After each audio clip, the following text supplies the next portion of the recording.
ਕੀ ਲੱਗਦਾ ਅੱਜ ਤੁਹਾਨੂੰ ਕੀ ਹੋਣ ਜਾ ਰਿਹਾ? ਮਤਲਬ ਅਰਸ਼ਦ ਨਦੀਮ ਨਾਲ ਬੜੀ ਉਮੀਦਾਂ ਅਸੀਂ ਬਣ ਲਈਆਂ ਤੇ ਇਹ ਬਤੌਰ ਇੱਕ ਫੈਨ ਕਿਤੇ ਨਾ ਕਿਤੇ ਸਵਾਲ ਸਾਡੇ ਜ਼ਿਹਨ ਵਿੱਚ ਆਉਂਦਾ ਹੈ ਕਿ ਆਇਆ ਉਹ ਮੁਕੰਮਲ ਤੌਰ ਤੇ ਫਿਟ ਹੈ ਜਾਂ ਨਹੀਂ, ਕਿਉਂਕਿ ਉਹਨਾਂ ਨੇ 78 ਦੀ ਥਰੋ ਕੀਤੀ ਹੈ ਆਪਣੇ ਪਹਿਲੇ ਰਾਊਂਡ ਵਿੱਚ ਤੇ ਅੱਜ ਘੱਟ ਤੋਂ ਘੱਟ ਉਹ 84-85 ਤੱਕ ਪਹੁੰਚ ਜਾਣਗੇ। ਸਰ ਦੀ ਗੱਲ ਹੈ ਵੇ ਕਿ ਅਰਸ਼ਦ ਨਦੀਮ ਜਿਹੜਾ ਨਾ ਜੀ ਉਹਦੀ ਜਿਹੜੀ ਇਸ ਵੇਲੇ ਕੰਡੀਸ਼ਨ ਹੈਗੀ ਉਹਦੀ ਇੰਜਰੀ ਤੇ ਕੋਈ ਨਹੀਂ ਜੀ, ਅੱਲਾ ਦਾ ਫਜ਼ਲ ਹੈਗਾ,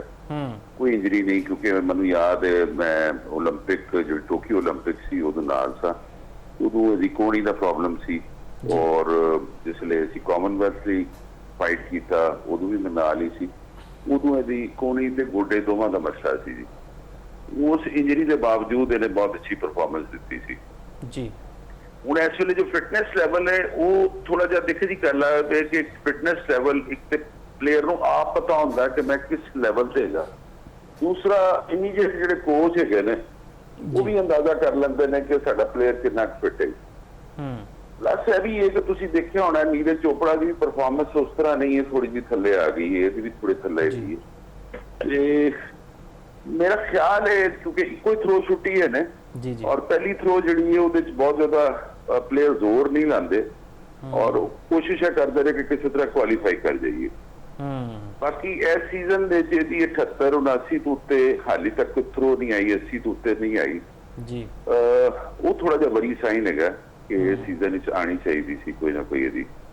ਬਾਕੀ ਇਹ ਵੇ ਕਿ ਗॉड ਗਿਫਟਡ ਪਲੇਅਰ ਹੈਗਾ, ਅੱਲਾ ਨੇ ਫਿਜ਼ੀਕ ਵੀ ਅੱਛੀ ਦਿੱਤੀ ਹੈ, ਹਾਈਟ ਵੀ ਅੱਛੀ ਹੈਗੀ ਤੇ ਕੌਮ ਤੋਂ ਦੁਆਵਾਂ ਦੀ ਅਸੀਂ ਤਲਬਗਾਰ ਹੈਗੇ ਆ ਕਿ ਅੱਲਾ ਕਰੇ ਇਹਨੂੰ, ਅੱਲਾ ਕਾਮਯਾਬ ਕਰੇ। ਬਿਲਕੁਲ ਡਾਕਟਰ ਸਾਹਿਬ ਗੱਲ ਜਿਹੜੀ ਟ੍ਰੇਨਿੰਗ ਜੀ ਸਰ ਜੀ ਸਰ ਪਲੀਜ਼। ਬਾਕੀ ਜਿਹੜੀ ਗੱਲ ਸਰ ਫਿਟਨੈਸ ਦੀ ਹੈ, ਫਿਟਨੈਸ ਦੇ ਵਿੱਚ ਕਈ ਚੀਜ਼ਾਂ ਹੁੰਦੀਆਂ ਨੇ ਕਿਉਂਕਿ ਮੈਨੂੰ ਕਾਫੀ ਅੱਛਾ ਹੋ ਗਿਆ ਸਪੋਰਟਸ ਦੇ ਨਾਲ ਕੰਮ ਕਰਦੇ ਆ ਜੀ। ਅਸੀਂ ਫਿਟਨੈਸ ਜਿਹੜਾ ਕੈਂਪ ਹੁੰਦੇ ਨੇ ਜਾਂ ਟੋਟਲ ਓਵਰਆਲ ਕੈਂਪ ਹੈਗਾ ਉਹਨੂੰ 3 ਹਿੱਸਿਆਂ ਵਿੱਚ ਡਿਵਾਈਡ ਕਰਨੇ ਆ। ਉਹਦੇ ਚ ਪਹਿਲਾ ਫੇਜ਼ ਹੁੰਦਾ ਹੈ ਜਿਹਦੇ ਚ ਅਸੀਂ ਆਪਟੀਮਲ ਲੋਡ ਪਾਉਂਦੇ ਆ। ਸੈਕੰਡ ਫੇਜ਼ ਵਿੱਚ ਅਸੀਂ ਓਵਰਲੋਡ ਕਰਨੇ ਆ ਪਲੇਅਰ ਨੂੰ ਫਿਜ਼ੀਕਲੀ, ਉਹਦੀ ਐਕਟੀਵਿਟੀਜ਼ ਜਿਹੜੀ ਫਿਜ਼ੀਕਲ ਐਕਟੀਵਿਟੀਜ਼ ਨੇ, ਐਕਸਰਸਾਈਜ਼ਸ ਨੇ ਜੀ, ਉਹਦੀ ਜਿਮ ਟ੍ਰੇਨਿੰਗ ਹੈ, ਉਹਦੇ ਮੈਕਸਿਮਮ ਲੋਡ ਪਾਈਦਾ। ਥਰਡ ਫੇਜ਼ ਵਿੱਚ ਉਹਨੂੰ ਆਫਲੋਡ ਕਰਨੇ ਆ ਅਸੀਂ, ਉਹਦੀ ਟ੍ਰੇਨਿੰਗ ਘਟਾ ਦਿੰਦੇ ਆ, ਉਹਦੀ ਇੰਟੈਂਸਿਟੀ ਘਟਾ ਦਿੰਦੇ ਆ। ਉਹਦੇ ਬਾਅਦ ਕੋਸ਼ਿਸ਼ ਕਰਨੇ ਆ ਕਿ ਜਿਹੜੀ ਫਿਜ਼ੀਕਲ ਪੀਕ ਹੈਗੀ ਹੈ, ਜਿਹੜੀ ਪੀਕ ਕਹਿੰਦੇ ਹੋ ਤੁਸੀਂ ਐਥਲੈਟਿਕ ਪੀਕ, ਉਹ ਆ ਜਾਏ ਪਲੇਅਰ ਵਿੱਚ। ਉਹ ਰੈਸਟ ਦਾ ਥੋੜਾ ਫੇਜ਼ ਵਧਾ ਦੇਈਦਾ, ਉਹ ਡਾਈਟ ਨੂੰ ਥੋੜਾ ਜਿਹਾ ਇੰਪਰੂਵ ਕਰ ਲਈਦਾ ਜੀ। ਓਵਰਆਲ ਕਿਉਂਕਿ ਮੈਂ ਬਹੁਤ ਕਲੋਜ਼ਲੀ ਇਹਨੂੰ ਦੇਖਦਾ ਰਿਹਾ ਦੀ ਡੋਪਿੰਗ ਦੇ ਵੀ ਹੁਣ ਵੀ ਜਿਹੜੇ ਮਾਮਲਾਤ ਸੀ ਉਹਦੇ ਚ ਵੀ ਮੈਂ ਦੇਖਦਾ ਰਿਹਾ ਕਿ ਮਾਸ਼ਾਅੱਲਾ ਕਲੀਅਰ ਕੋਈ ਐਸੀ ਕੋਈ ਦਵਾ ਨਹੀਂ ਲੈਂਦਾ ਜਿਹੜੀ ਮਮਨੂਆ ਹੋਵੇ, ਕੋਈ ਤਾਕਤ ਵਾਲੀ ਚੀਜ਼ ਹੋਵੇ, ਕੋਈ ਐਸੀ ਚੀਜ਼ ਨਹੀਂ ਇਸਤੇਮਾਲ ਕਰਦਾ। Ethically he is wonderful. ਲੇਕਿਨ ਇਹ ਕਿ ਓਵਰਆਲ ਤੁਹਾਨੂੰ ਪਤਾ ਕਿ ਪਾਕਿਸਤਾਨ ਦੇ ਵਿੱਚ ਮੈਡਲ ਤੇ ਆਏ ਕੋਈ ਨਹੀਂ ਜੀ। ਓਲੰਪਿਕ ਦਾ ਇੱਕੋ ਹੀ ਮੈਡਲ ਇਹਦੇ ਕੋਲ ਹੈਗਾ ਸੀ। ਸੋ ਐਵਰੀਬਾਡੀ ਵਾਸ ਇਨਕਲਾਈਨਡ ਟੂਵਰਡ ਹਿਮ। ਉਹ ਇਹਦੀ ਉਸ ਵਜ੍ਹਾ ਨਾਲ ਜਿਹੜੀ ਅਦਰ ਦੈਨ ਸਪੋਰਟਿੰਗ ਐਕਟੀਵਿਟੀਜ਼ ਹੈ ਉਹਦੇ ਚ ਡਿਸਟਰੈਕਸ਼ਨ ਤੇ ਆਉਂਦੀਆਂ ਰਹੀਆਂ ਜੀ। ਕਦੇ ਕੋਈ ਕੰਪਨੀ ਕਦੇ ਕੋਈ ਅਦਾਰਾ ਬੁਲਾ ਲੈਂਦਾ ਸੀ ਔਰ ਕਈ ਜਗ੍ਹਾ ਤੇ ਮਸਰੂਫ ਰਿਹਾ। ਉਹ ਡਿਸਟਰੈਕਸ਼ਨ ਕਈ ਦਫਾ ਤੁਹਾਡੇ ਲਈ ਨੈਗੇਟਿਵ ਰੋਲ ਪਲੇ ਕਰਦਾ। ਡਾਕਟਰ ਸਾਹਿਬ ਇਹਨਾਂ ਦੀ ਕੋਈ ਖਾਸ ਡਾਈਟ ਪਲਾਨ ਹੁੰਦਾ ਕਿਉਂਕਿ ਜਿਹੜੇ ਇੰਸਪਾਇਰ ਹੁੰਦੇ ਨੇ ਅਰਸ਼ਦ ਨਦੀਮ ਤੋਂ ਇਸ ਫੀਲਡ ਵਿੱਚ ਆਉਣਾ ਚਾਹੁੰਦੇ ਆ ਉਹ ਇਸ ਬਾਰੇ ਜਾਣਨਾ ਚਾਹੁੰਦੇ ਨੇ ਕਿ ਕੀ ਇਹਨਾਂ ਦੀ ਡਾਈਟ ਹੁੰਦੀ ਹੈ? ਮਤਲਬ ਜਿਹੜੇ ਰਵਾਇਤੀ ਪਾਕਿਸਤਾਨੀ ਖਾਬੇ ਹੈ ਜ਼ਾਹਿਰ ਗੱਲ ਹੈ ਉਹਨਾਂ ਕੋਲੋਂ ਤਾਂ ਦੂਰ ਰਹਿੰਦੇ ਹੋਣੇ ਜੀ। ਡੈਫੀਨੇਟਲੀ ਉਹਦੇ ਵਿੱਚ ਤੇ ਅਸੀਂ ਤੇ ਐਡਵਾਈਸ ਕਰਦੇ ਹਾਂ ਕਿ ਇਹਨਾਂ ਦੀ ਡਾਈਟ ਜਿਹੜੀ ਹੈ ਉਹਦੇ 60% ਕਾਰਬੋਹਾਈਡਰੇਟਸ ਹੁੰਦੇ ਨੇ ਜੀ, ਯਾਨੀ ਨਿਸ਼ਾਸਤਾਦਾਰ ਖੁਰਾਕ ਹੈ, ਰੋਟੀ ਚਾਵਲ ਹੈ, ਪਾਸਤਾ ਵਗੈਰਾ। ਬਾਕੀ ਕੋਈ 20-25% ਅਸੀਂ ਇਹਨਾਂ ਨੂੰ ਫੈਟਸ ਦਿੰਦੇ ਹਾਂ, ਕੋਈ 10-12-15% ਇਹਨਾਂ ਨੂੰ ਪ੍ਰੋਟੀਨ ਦਿੰਦੇ ਹਾਂ। ਉਹਦੇ ਬਾਅਦ ਕੋਈ ਮਿਨਰਲਸ ਤੇ ਵਾਈਟਮਿਨਸ ਹੁੰਦੇ ਨੇ as per requirement of the player. So ਇਹਨਾਂ ਦੀ ਡਾਈਟ ਮੁਖਤਲਿਫ ਹੁੰਦੀ ਹੈ ਐਥਲੀਟਸ ਦੀ ਟੋਟਲੀ ਆਮ ਬੰਦੇ ਨਾਲੋਂ। ਫਿਰ ਇਹਦੇ ਸਪਾਈਸਿਸ ਅਸੀਂ ਐਡ ਨਹੀਂ ਹੋਣ ਦਿੰਦੇ, ਮਿਰਚ ਮਸਾਲੇ ਨਾ ਹੋਣ ਤਾਂ ਕਿ ਉਹਨਾਂ ਦਾ ਡਾਈਜੈਸ਼ਨ ਦਾ ਸਿਸਟਮ ਡਿਸਟਰਬ ਨਾ ਹੋਵੇ, ਬਹੁਤ ਜ਼ਿਆਦਾ ਫੈਟੀ ਫੂਡ ਨਾ ਹੋਵੇ। So it depends nature of sports ਦੇ ਉੱਤੇ ਕਿ ਕਿਹੜੀ ਤੁਸੀਂ ਸਪੋਰਟਸ ਖਿਡਾ ਰਹੇ ਹੋ। ਹੁਣ ਐਥਲੈਟਿਕਸ ਦੇ ਵਿੱਚ ਅਗਰ ਕੋਈ ਸਪ੍ਰਿੰਟਰ ਹੈਗਾ ਤੇ ਅਸੀਂ ਉਹਦੇ 'ਚ ਕੋਸ਼ਿਸ਼ ਕਰਨਾ ਹੈ ਕਿ ਉਹਦੀ ਜਿਹੜੀ ਫੈਟ ਬੋਡੀ ਫੈਟ ਲੈਵਲ ਹੈ ਉਹ 10 ਤੋਂ 12 ਦੇ ਦਰਮਿਆਨ, ਇਸ ਤੋਂ ਜ਼ਿਆਦਾ ਨਾ ਜਾਏ। ਬਲਕਿ ਇਸ ਤੋਂ ਵੀ ਸਮਟਾਈਮ ਅਸੀਂ ਘੱਟ ਰੱਖਦੇ ਹਾਂ। ਜਿਹੜੇ ਸਪ੍ਰਿੰਟਰਸ ਨੇ ਉਹਨਾਂ ਦੀ 7-8% ਦੀ ਐਕਸੈਪਟੇਬਲ ਹੁੰਦੀ। ਸੋ ਇਹ ਸਾਰੀ ਚੀਜ਼ਾਂ ਮੈਟਰ ਕਰਦੀਆਂ ਨੇ। ਫਿਰ ਅਸੀਂ ਮੋਨੀਟਰ ਕਰਨੇ ਆ ਉਹਨਾਂ ਦੀ ਸਾਰੀ ਜਿਹੜੀ ਫਿਜ਼ੀਕਲ ਕੰਡੀਸ਼ਨਿੰਗ ਹੈਗੀ ਉਹਨੂੰ ਦੇਖੀਏ ਤੇ ਉਹਦੇ ਮੁਖਤਲਿਫ ਟੈਸਟ ਹੁੰਦੇ ਨੇ। ਅੱਛਾ ਡਾਕਟਰ ਸਾਹਿਬ ਡਾਕਟਰ ਸਾਹਿਬ ਮੀਆਂ ਅਸਗਰ ਸਲੀਮੀ ਬੋਲ ਰਿਹਾ ਮੈਂ ਤੁਹਾਡੇ ਕੋਲ ਪੁੱਛਣਾ ਚਾਹ ਰਿਹਾ ਹਾਂ ਕਿ ਅਸੀਂ ਤੇ ਦੇਖਿਆ ਹੈ ਕਿ ਅਰਸ਼ਦ ਨਦੀਮ ਦੀ ਜਿਹੜੀ ਟ੍ਰੇਨਿੰਗ ਹੋਈ ਹੈ ਪੰਜਾਬ ਸਟੇਡੀਅਮ ਦੇ ਵਿੱਚ ਹੋਈ ਹੈ ਔਰ ਇੱਥੇ ਹੀ ਜਿਹੜੀ ਕਰੀਬ ਆਪਣਾ ਮਸਜਿਦ ਹੈਗੀ ਹੈ ਇੱਥੇ ਉਹ ਜੁਮਾ ਵੀ ਪੜ੍ਹਦੇ ਰਹੇ ਨੇ ਦੁਆਵਾਂ ਵੀ ਮੰਗਦੇ ਰਹੇ ਨੇ ਮੇਰੀ ਤੁਹਾਡੇ ਨਾਲ ਇੱਕ ਦਫਾ ਗੱਲਬਾਤ ਹੋਈ ਸੀ ਆਪਣਾ ਰੀਸੈਂਟਲੀ ਤੇ ਤੁਸੀਂ ਕਿਹਾ ਸੀ ਕਿ ਅਰਸ਼ਦ ਨਦੀਮ 'ਚ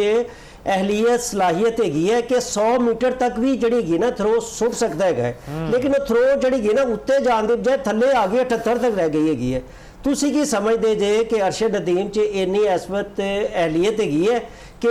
ਆਪਣਾ ਜਿਹੜਾ 골ਡ ਮੈਡਲ ਦਾ ਦਫਾ ਕਰ ਸਕੇ ਜਾਂ ਕਮ ਅਜ਼ ਕਮ ਵਿਕਟਰੀ ਸਟੈਂਡ ਤੇ ਆ ਜਾਏ? ਸਰ ਜੀ ਗੱਲ ਹੈ ਵੇ ਤੁਸੀਂ ਮੀਆਂ ਅਸਗਰ ਸਾਹਿਬ ਨੂੰ ਤੇ ਸਾਰੀ ਦੁਨੀਆ ਜਾਣਦੀ ਹੈ ਸਰ ਤੁਸੀਂ ਮਾਸ਼ਾਅੱਲਾ ਸਾਰੀ ਜ਼ਿੰਦਗੀ ਹੋ ਗਈ ਸਪੋਰਟਸ ਨੂੰ ਦੇਖਦੇ ਆ ਤੁਹਾਡਾ ਜਿਹੜਾ ਵਿਜ਼ਨ ਹੈ ਉਹ ਤੋਂ ਕੋਈ ਵੀ ਇਨਕਾਰੀ ਨਹੀਂ ਹੈ ਤੁਹਾਡੀ ਆਪਣੀ ਆਬਜ਼ਰਵੇਸ਼ਨ ਵੀ ਮਾਸ਼ਾਅੱਲਾ ਬਹੁਤ ਬਾਰੀਕ ਹੁੰਦੀ ਹੈ ਔਰ ਬੜੀ ਪ੍ਰੀਸਾਈਜ਼ ਹੁੰਦੀ ਸਰ ਜੀ ਇਹਦੇ ਦੋ ਰਾਏ ਕੋਈ ਨਹੀਂ ਕਿ 100 ਤੋਂ ਵੀ ਉੱਤੇ ਛੁੱਟ ਸਕਦਾ ਉਹਦੇ ਸ਼ਰਤ ਸਿਰਫ ਇਹ ਹੁੰਦੀ ਹੈ ਕਿ ਇਹਨੂੰ ਸਿੰਗਲ ਹੈਂਡਡਲੀ ਅਗਰ ਤੁਸੀਂ ਲੈ ਕੇ ਚੱਲੋ ਨਾ ਜੀ ਤੇ ਫਿਰ ਪਲੇਅਰ ਜਿਹੜਾ ਉਹ ਤੁਹਾਡੇ ਮਿਆਰ ਦੇ ਮੁਤਾਬਿਕ ਵੀ ਕੰਮ ਕਰ ਲੈਂਦਾ ਜੀ ਸਾਡੇ ਇੱਥੇ ਪ੍ਰੋਬਲਮ ਹੈਗੀ ਹੈ ਕਿ ਜਿੱਤ ਦੇ ਕਈ ਪਿਓ ਬਣ ਜਾਂਦੇ ਨੇ ਜੀ ਹਾਰ ਦਾ ਕੋਈ ਨਹੀਂ ਹੁੰਦਾ ਬਿਲਕੁਲ ਤੇ ਉਹਦੇ ਵਿੱਚ ਇਹ ਹੁੰਦਾ ਕਿ ਕਈ ਦਫਾ ਕੋਈ ਗਲਤ ਮਸ਼ਵਰੇ ਵੀ ਦੇ ਜਾਂਦੇ ਨੇ ਕੁਝ ਇਤਰਾਜ਼ਾਤ ਵੀ ਕਰਦੇ ਨੇ ਔਰ ਇਹ ਮੈਂ ਦੇਖਿਆ ਕਿ ਕੰਟੀਨਿਊਸਲੀ ਟ੍ਰੇਨਿੰਗ ਕਰਦਾ ਰਿਹਾ ਥਰੂ ਦਾ ਫੇਜ਼ ਇਹ ਵਿੱਚ ਵੀ ਜਿਹੜਾ ਵੀ ਟਾਈਮ ਇਹਨੂੰ ਮਿਲਿਆ ਮੈਕਸਿਮਮ ਟਾਈਮ ਇਹਨੇ ਆਪਣੀ ਟ੍ਰੇਨਿੰਗ ਕੀਤੀ ਹੈ ਇਹਦੇ 'ਚ ਨਾ ਥੋੜਾ ਜਿਹਾ ਬੈਲੈਂਸ ਦੀ ਜ਼ਰੂਰਤ ਹੁੰਦੀ ਨੇ ਜਿਸ ਤਰ੍ਹਾਂ ਪਹਿਲੇ ਮੈਂ ਅਰਜ਼ ਕੀਤਾ ਕਿ ਉਹਦੇ 'ਚ ਨਾ ਪਲੇਅਰ ਨੂੰ ਥੋੜਾ ਜਿਹਾ ਰੈਸਟ ਵੀ ਦੇਈਦਾ ਲਾਸਟ ਫੇਜ਼ ਵਿੱਚ ਤੋ ਉਹ ਰੈਸਟ ਜ਼ਰੂਰੀ ਹੁੰਦਾ ਵੀ ਹੈ ਔਰ ਦੇਣਾ ਵੀ ਚਾਹੀਦਾ ਜੀ ਉਹ ਮੈਂ ਤੇ ਐਡਵਾਈਸ ਕਰਕੇ ਆਇਆ ਸੀ ਇਹਨਾਂ ਦੇ ਕੋਚ ਸਾਹਿਬ ਨੂੰ ਵੀ ਸਲਮਾਨ ਸਾਹਿਬ ਨੂੰ ਵੀ ਕਿ ਆਖਰੀ ਫੇਜ਼ ਦੇ ਵਿੱਚ ਤੁਸੀਂ ਇਹਨੂੰ ਆਫਲੋਡ ਕਰਨਾ ਮੈਂ ਚੁੱਕਿ ਆਪ ਖੁਦ ਮਸਰੂਫ ਹੋ ਗਿਆ ਮੈਂ ਏਸ਼ੀਅਨ ਹਾਕੀ ਕੋਈ ਇਵੈਂਟ ਸ਼ਨ ਉੱਤੇ ਚਲਾ ਗਿਆ ਮੈਂ ਉਹਦੇ ਬਾਅਦ ਮੋਨੀਟਰ ਨਹੀਂ ਕਰ ਸਕਿਆ